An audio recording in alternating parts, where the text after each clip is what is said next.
So, hi everyone. First of all, I would like to thank Vitaly for inviting me. It's my pleasure to be here. So, my name is Denis. Originally, I come from Kiev, from Ukraine. But last 4 years, I spent in Prague at Czech Technical University from the same group as Zuzana, James Pritz, Dmitro Mishkin, and many others. And currently, I'm doing an internship at ETH Zurich, working on semantic 2D reconstruction. But this talk would be about fast-moving objects. So just some quick overview. We started working on this problem around 3 years ago. And the first publication was at CVPR last year, where we kind of introduced the topic. And we've been working on it since then, and the team has been growing. And we had several theses, and yesterday we just submitted another paper to one computer vision conference. Okay. So let me introduce you to the world of fast-moving objects. First of all, the definition is the object is fast-moving if it moves over a distance larger than its size within one frame. So these objects are quite common in sports, as you can see here, table tennis, tennis, but they're also quite common in other real-world situations, like hailstorm, flying objects, some falling objects. And there are many interesting applications. We have one mobile Android app which is able to detect them, just measure the speed.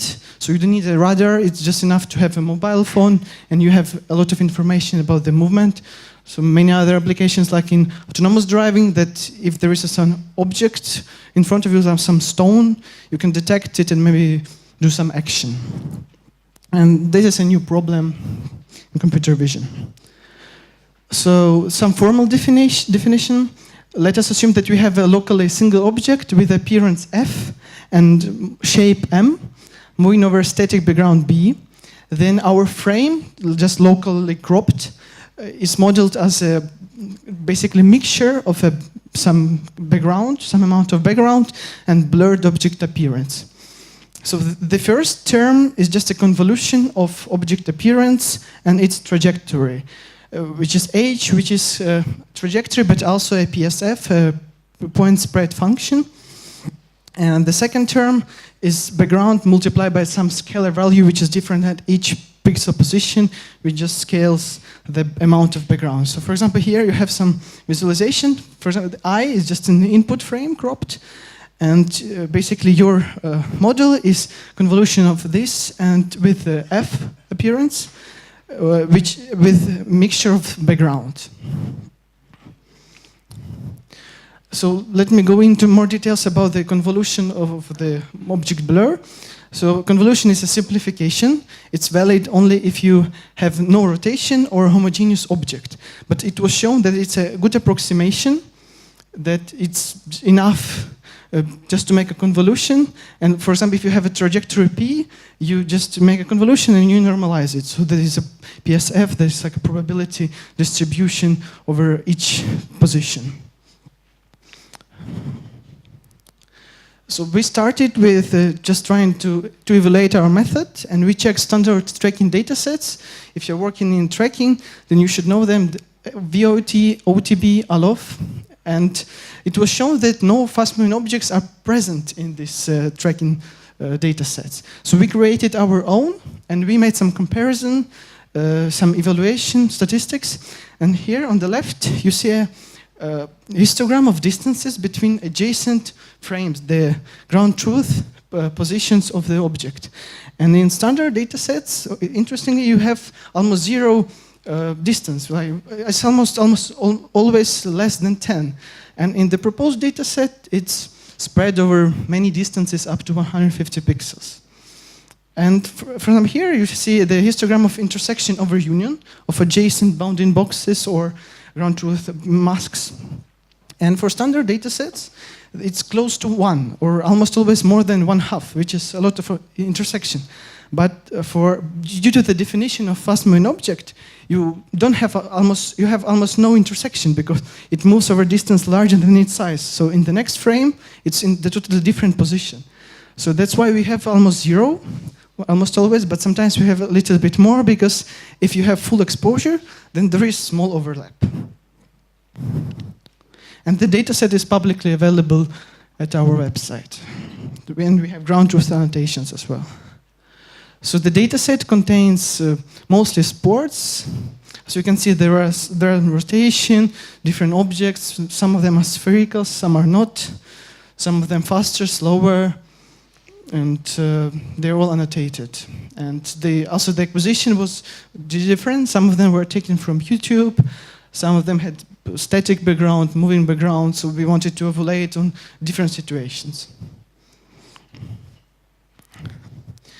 So we started, actually in standard tracking, you always as input in the first frame, you have a bounding box of the object of the interest. But interestingly enough, that for fast-moving objects, they're quite distinguishable. And you don't need that. You can actually detect them quite robustly up to some limitations. So first of all, we proposed the fast-moving object detector, which is a generic algorithm for discovery of fast-moving objects. And it's based on the difference image. So you have a current frame and the background. And background can be estimated by the median of previous frames. Because due to the definition, it moves over a larger distance than its size. So if you take a median of each pixel over previous frames, then you have some image which has no fast-moving objects. So it's here you have 3 consequent frames and then the median image. And as you can see, there were like 5 ping-pong balls, and now they all disappeared.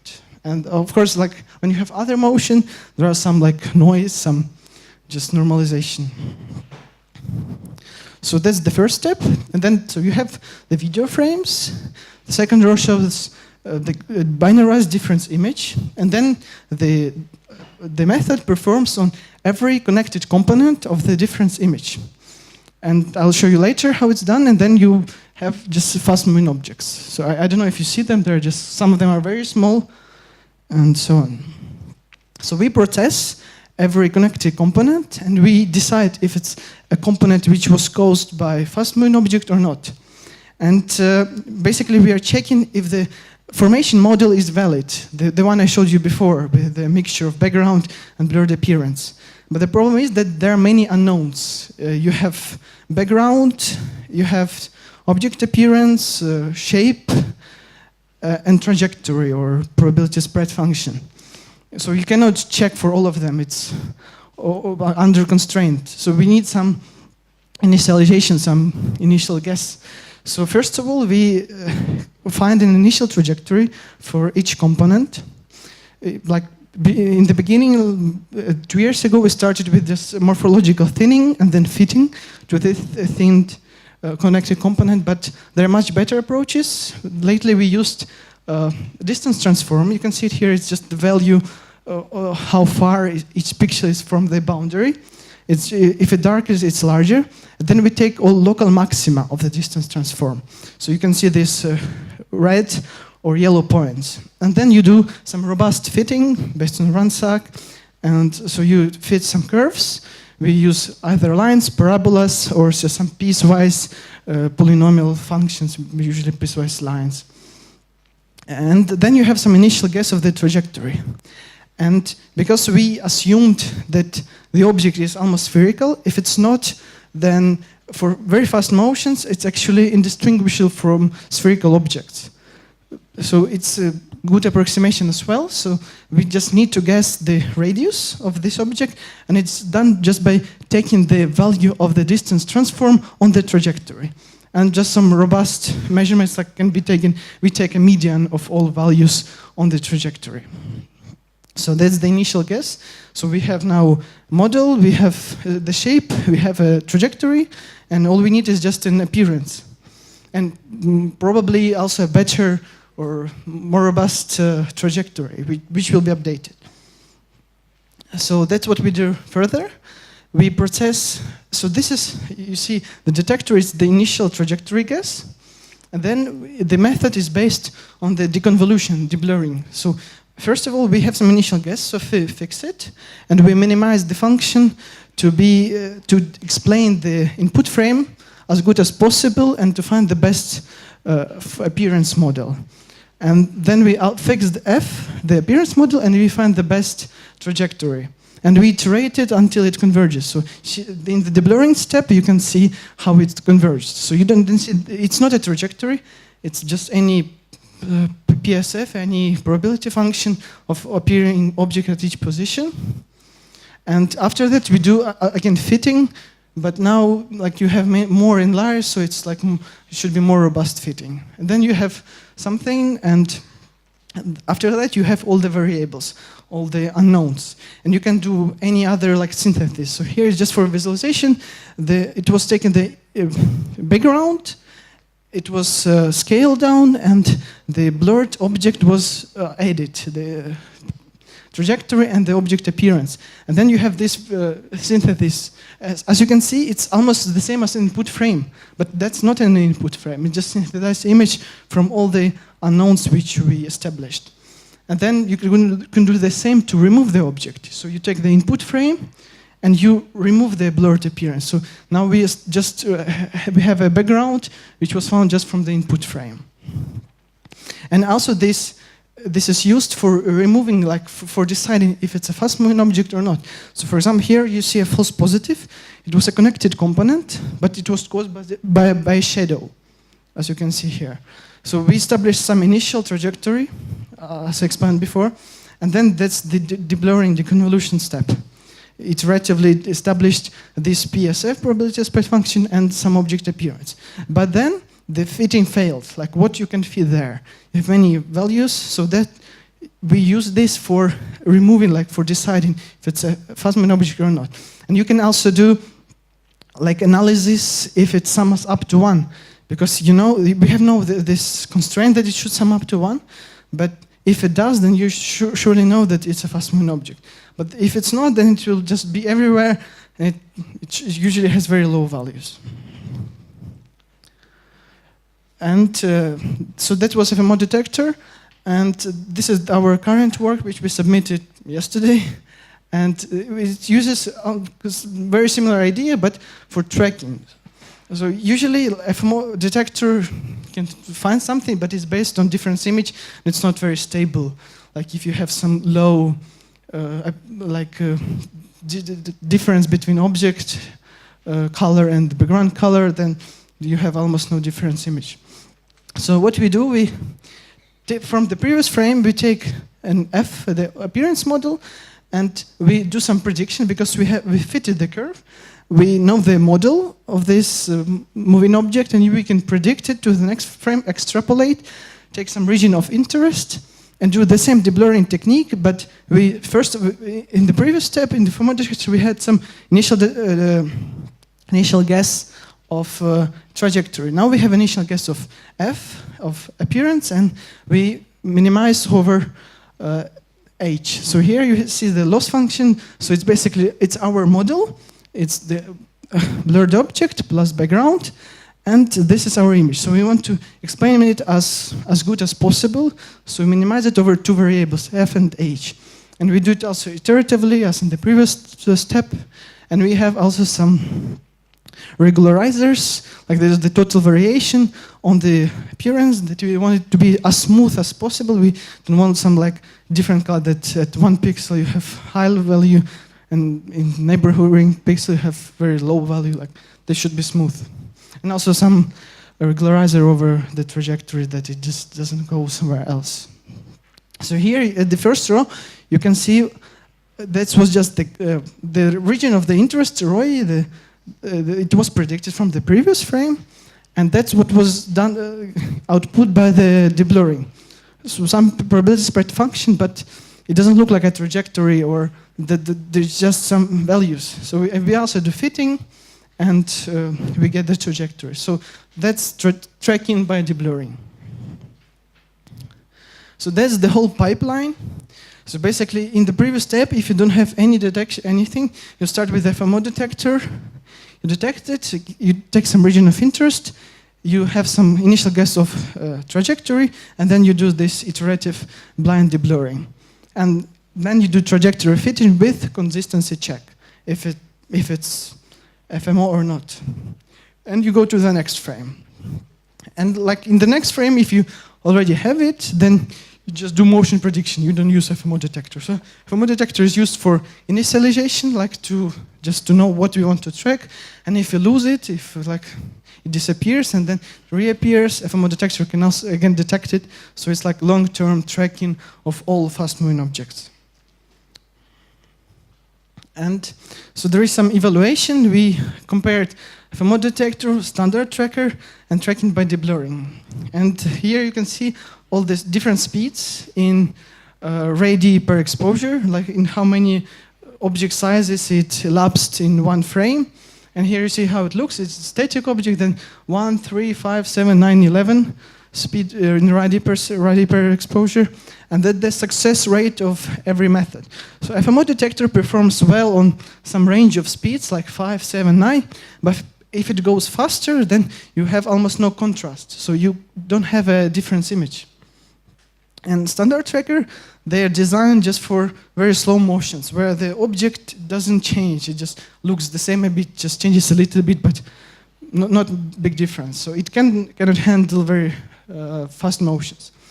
And our proposed method is able to track in many speeds, and actually what we are now working on is to combine standard tracker and tracking by deblurring so that we can track in fast motions and also in slow motion, so that we have this high success rate for slow motion.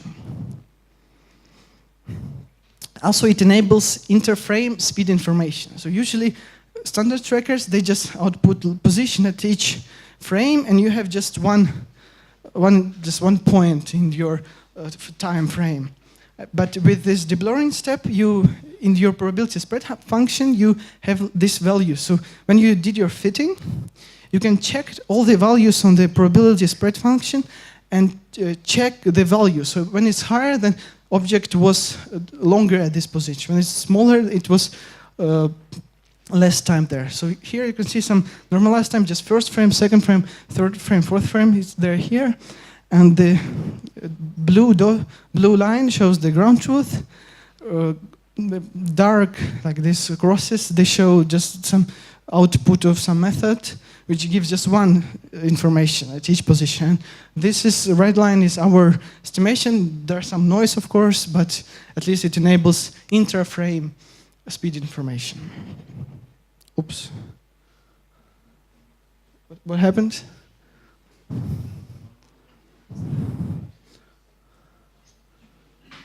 Okay.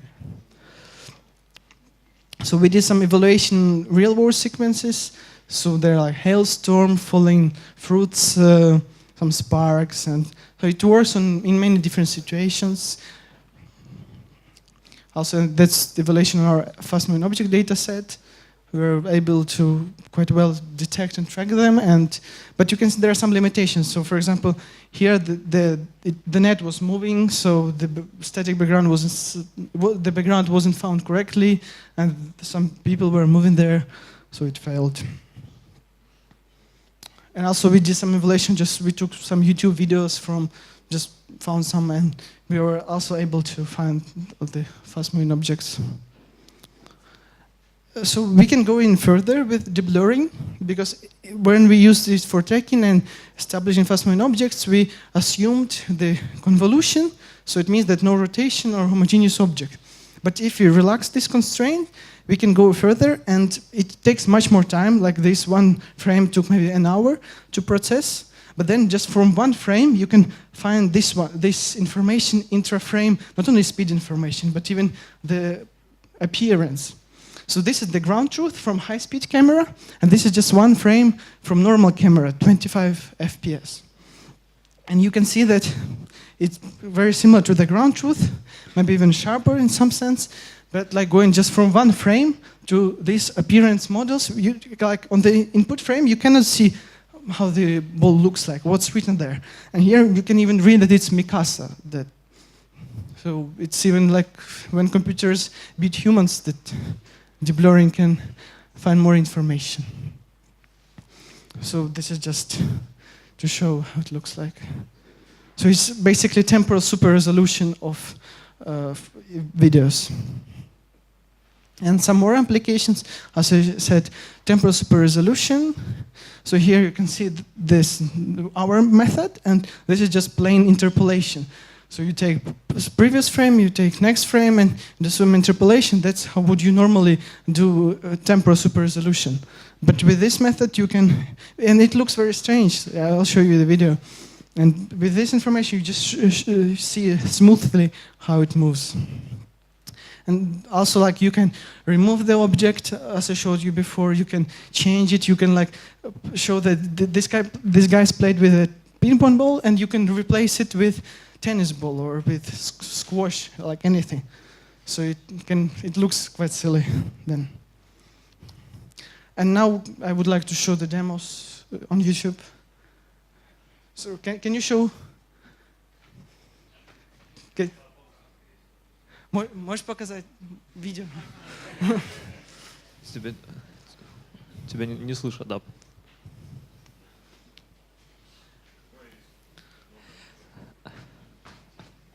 Сейчас we'll see some videos from YouTube. It's more entertaining.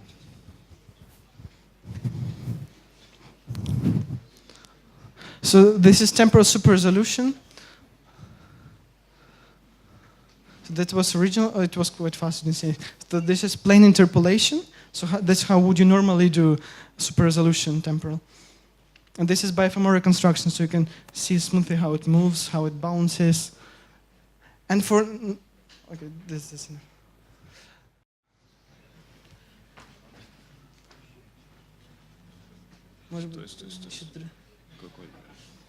Может назад вернуться? Yep, press back. Третье. Не. So this is removal, so you see like the playing without a ball. And you can nicely see when it fails, like when it hits the racket, you just, and when it's slow, it also can fail. But.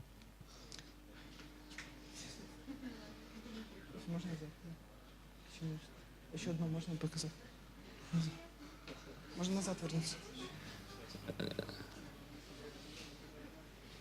Может быть, там, это последний, справа. The hardest part here is to deal with YouTube, so it's okay. So there's detection of hailstorm. So it fails a lot, but it can detect something. So there's basically... Видео создано. Just shut it down. So thank you for attention, and I am open to your questions. Okay. Who's the first? Okay, we'll just start from this first. Thank you, and correct me if I'm wrong. Your detector is using region of interest, so sliding window through the image, yes? No. So it's just you have the difference image and you find all the connected components. Like here, you have many connected components. Yes, and then you process one by one, but not like by batches. You process by connected components. So like here, you have just few. You have this one, you have like this one, and then for each of them, you find the initial trajectory. You do deblurring. Oh, I see. Thank you. Thank you. First of all, I would like to thank you, Denise, for this very transparent talk where that is clear what was done and how. Thank you so much for that. And the question is, have you considered rolling shutter issues for some objects moving from top to down and so? Yes, so actually that was a problem for deblurring because yes, the rolling shutter makes some problems, especially when you have bigger objects. You can like include it into the deblurring, but it becomes more difficult because you have more constraints, more unknowns. So when we did our data set, we tried to avoid like, so we took some videos where we have without rolling shutter. Yeah. But yes, it makes it difficult. My question will be about generalization of your approach for fast-moving objects to slow-moving objects. So, from my opinion, it seems that fast-moving objects method that you explained is the general thing, and it should include the cases where objects are moving slow also. Have you tried this on the common data sets? the object moving slow, and is the transition between fast-moving object detecting approach to slow-moving objects smooth enough for being using just only with this one, or it requires another common method like DCF, for example, for slowing? So okay, it's a good question. So FMO detector is designed only for fast-moving objects. It of course fails because you compute a median image, like we use usually 3 or 5 previous frames, and when you do the difference image, you of course get all, for connection components, you'll get all the fast-moving objects, but then if you do median of slow-moving object, it will be just some strange things, like you can see here. So, but the tracking by deblurring technique, yes, it can handle slow motion, because you just do general deblurring, and it just will be the probability spread function will be just 1 point, but it's not as robust as DSF, like this discriminative correlation filters. That's what this graph was about.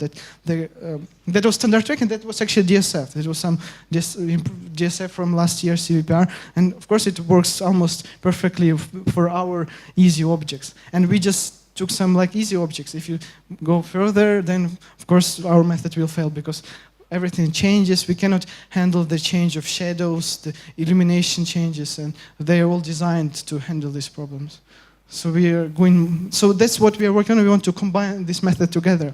So tracking by deblurring allows to smoothly go into like slow motion, but when you are like very slow, then it's quite bad. Thanks, that was a lovely talk. I have a question that I don't understand. Could you go please to the part where you explain this deep learning part? I didn't have deep learning. No, deep learning, sorry. Deep learning. Deep learning, yeah. too much deep learning here. Yeah, so... this one or it's this or here? Yeah. Here? Yeah, so here basically yes, in your set you have just evaluation, so you don't learn like a general representation of blurring of moving objects. No, but no. What would you learn here? Okay, maybe the alpha values, this is parameters, the terms of regularizers, but otherwise it's just minimization of the loss function. No, we just hand-tune this to alphas. Okay, I see. But of course it can be learned, it would be better. Well, next, okay. Thank you for your speech. Have you, it was very interesting, have you tried some optical flow-based methods, or is it possible to use it in fast object tracking, or displacement is too large between frames? So in optical flows, you usually assume not local mode, but like the whole scene is moving, or it's not like we have that scene is static, and just one object is moving. And in like in the motion flow, like you have a lot of movement. Like they're not designed for this. They don't even see them because they're quite small and they tackle like larger objects with actually smaller motion. Okay, we can take like 3 more questions. Yeah. As I understand, in your dataset, every sequence of frame contains only one fast-moving object. So, did you think the case if you have 2 fast-moving objects, and the worst case if their trajectories are intersect? So that's also a good question. We have some frames. We actually have one video with 5 fast-moving objects, but of course, when they intersect, it becomes much more difficult. Our formation model is not valid anymore because you have 2 of them, so the amount of background is totally different. So we at least assume that they're locally a single. So in the local neighborhood, it's a single object. But when they're like distinct, like at least they don't overlap, then it doesn't make any problem. Like I can show you a video like that on YouTube if you want. So have you done so far something if they really intersect and now your model is not valid? Have you done some So now it fails. Now it fails. It doesn't work when they overlap. But because even like in the deblurring step, if you just do this tracking by deblurring, you predict it and you try the deconvolution, but it will also somehow try to explain the other motion. So you'll have basically 2 curves, and you'll need to make some multi-class fitting, like several trajectories simultaneously. No, we haven't tried this. Okay, it's much more difficult. Who will ask more questions? Okay. One technical question is about scale of moving object.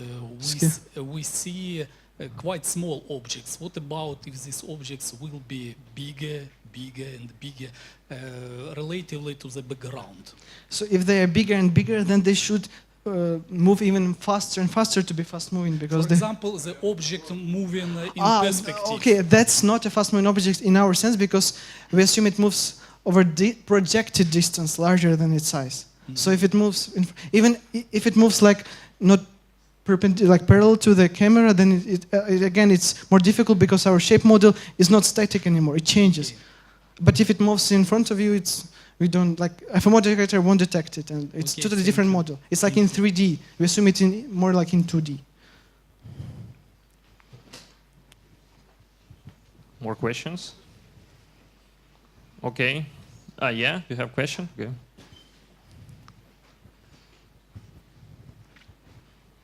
Thank you very much for the great talk. So as I understand, the main constraint of your method is that the background should stay static. Have you considered any methods to sidestep this constraint? So we either do camera stabilization to like compensate this, or because we use just a median of previous 3 frames, even if it moves a little bit, if it's not static, it like in the last 3 frames, it's usually quite static. It like won't even make any problem. But of course, if it's like very fast motion of the camera, yes, then it can be a problem. Then you need to stabilize the camera. So that's what we did when we processed some YouTube videos and it was like very fast motion. Then we stabilize it. Maybe some tracking to have that local transformation of background. Tracking of what? So do some maybe some traditional tracking to have a local transformation of background. Have you tried maybe some? No, we haven't tried Thank you this. so much.